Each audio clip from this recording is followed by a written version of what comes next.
am already detained. You've already seized me. Sure you have. He told me I've been detained.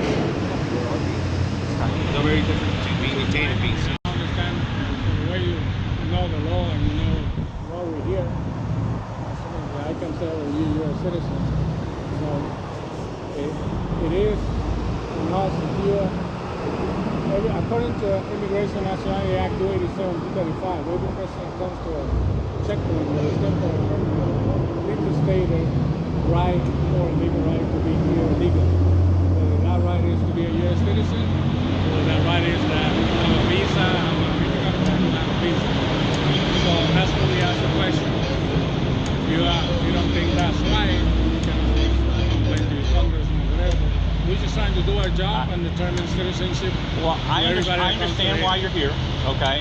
I do find it objectionable, all right? Here's my objection. Let me explain my objection to you, okay? And then I'll get on my way, okay? My objection is this, okay? It's a farce. It's a lie, okay? You guys are primarily doing drug interdiction here. And I have no problem with you doing that. I have a problem with the government lying about it. Why is that you say that it's primarily drug interdiction?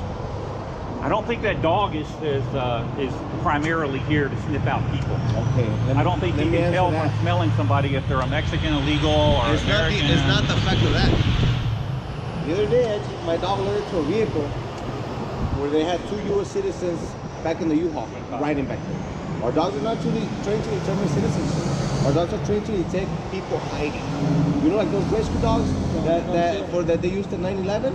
Where they have the common, the natural sense to detect people hiding. That's what they're trained to detect.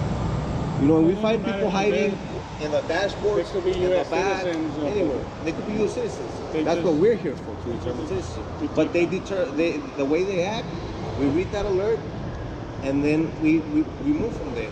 We proceed from there.